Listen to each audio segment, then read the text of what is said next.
tous. J'espère que vous allez tous bien aujourd'hui. Bon lundi à ceux qui sont au travail et bon courage à ceux qui sont à la recherche d'emploi. Aujourd'hui, je vous fais cette petite vidéo, cette petite capsule pour déjà donner mon avis par rapport à l'affaire Epstein. Ensuite, m'indigner. Je suis quand même surprise et je me pose beaucoup de questions en ce qui concerne le Cameroun. Comment ça se fait que le Cameroun ne soit pas dans les 3 500 000 fichiers de Epstein? Ça m'interpelle, ça m'amène à me poser beaucoup de questions. Qu'est-ce qui fait que le Cameroun ne soit pas là-dedans? Alors qu'on sait qu'au Cameroun, le président Paul Biya est le diable en personne. Si ce n'est, il est même au-dessus du diable. Avec tout ce qui se passe au Cameroun, toutes les dérives, toutes les déviances, la République est dans la rue. Je suis quand même surprise et étonnée que Paul Biya ne fasse pas partie de la liste de Epstein. Qu'est-ce qui peut bien expliquer cela? Est-ce à dire que Paul Biya est un enfant de cœur? Ou alors il a estimé que Epstein était trop petit pour lui?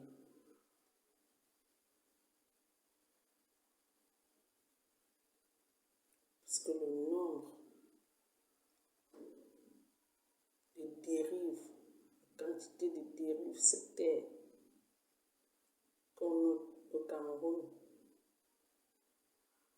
est incommensurable.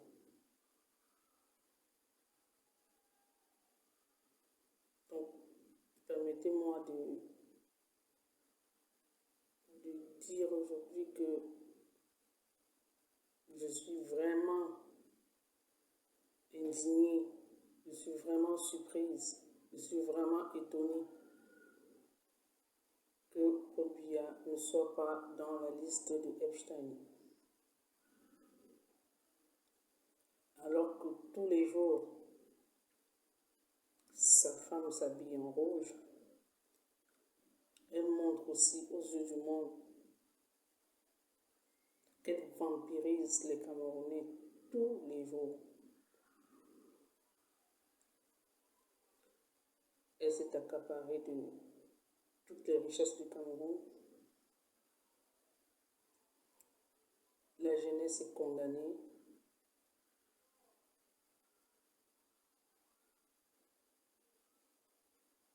Il n'y a pas d'emploi. Le Cameroun est resté figé dans les années 60.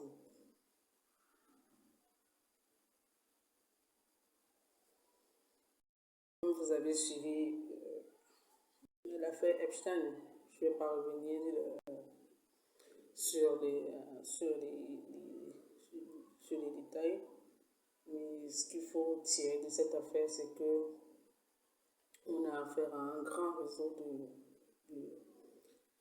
trafic d'enfants, de sévices, de veille, de ripage, et plusieurs États sont impliqués.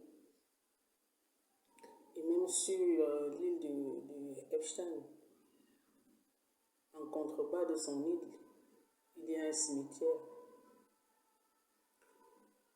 Beaucoup de jeunes filles qui ont été amenées sur cette île, je ne vais même pas parler de sa résidence à côté de celle de Donald Trump, où les jeunes filles de 15, 16 ans, 14 ans n'avaient qu'à traverser le pont pour des massages un peu spéciaux.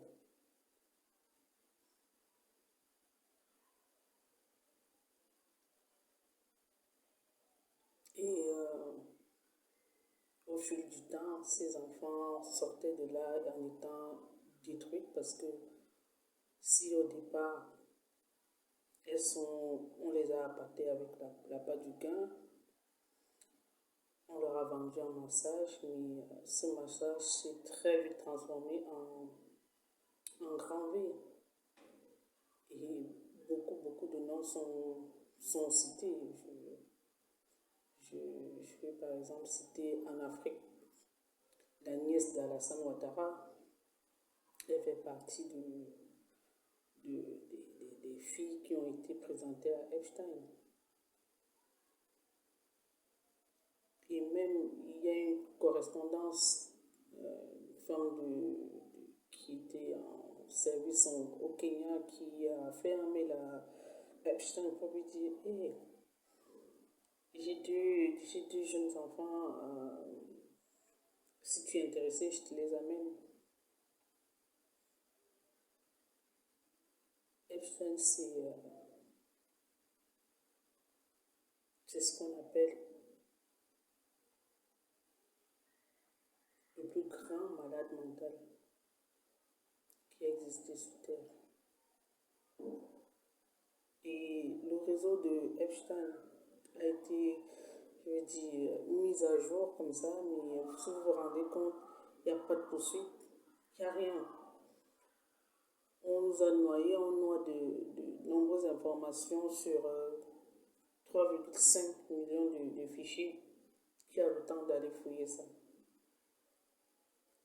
Qui a le temps d'aller extraire des informations pertinentes? On remarque juste que les noms qui sont ici cités sont connus depuis 5-6 ans. Il n'y a pas de nouveauté. Il n'y a pas d'enquête qui est déclenchée. Aucun pays n'ouvre une enquête. Rien. Et nous acceptons ça. Ça ne nous choque pas. On est là, on commente.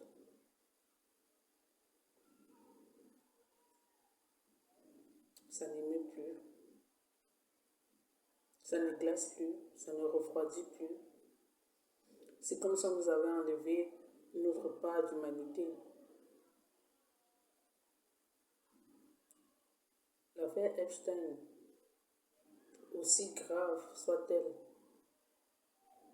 soulève beaucoup de questions et beaucoup d'inquiétudes aussi. Parce que pour la plupart d'entre nous, nous passons notre temps à commenter ces fichiers. Comme si c'était irréel. Comme si ce n'était jamais arrivé. Pourtant, beaucoup d'enfants ont souffert. Beaucoup d'enfants ont... On sait que tous les enfants qui disparaissent dans le monde, ils alimentent ces réseaux. Ces enfants qui disparaissent, on ne retrouve plus de traces, qu'une enquête approfondie n'est faite. Au bout de 10 ans, c'est prescrit et puis on passe à autre chose. Arrêtons de donner notre consentement à ce genre de situation. Arrêtons d'être complices.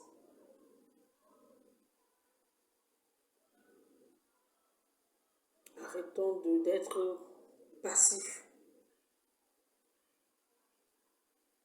Indignons-nous, parce que ce sont nos enfants. Ça va devenir la norme à la longue. On a attrapé Puff Diddy, ok, on l'a jugé, il est en prison, et puis basta.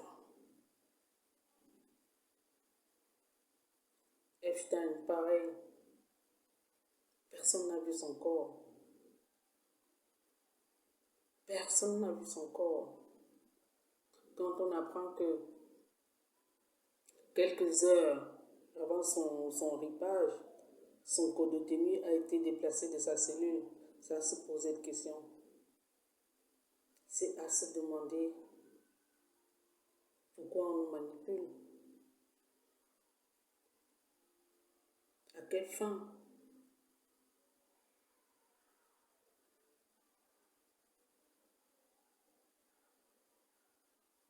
Et donc, dans ce méli-mélo où Epstein a tissé sa toile d'araignée, où beaucoup de gouvernements sont impliqués,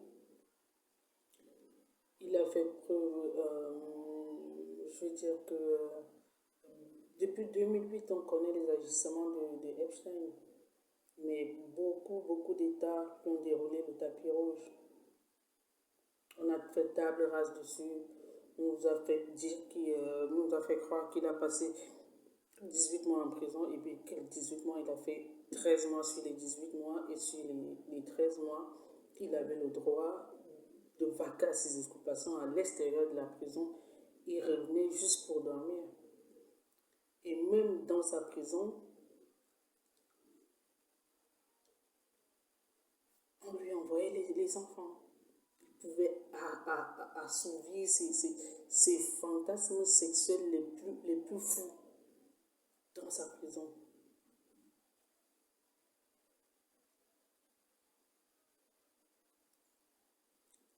Je suis choquée, indignée, scandalisée que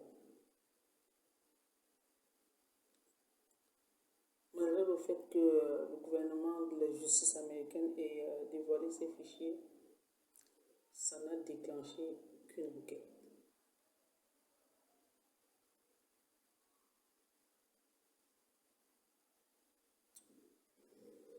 Donc voilà, je reviendrai bientôt pour d'autres capsules. Mon nom est Penia Belibi. Abonnez-vous à cette chaîne.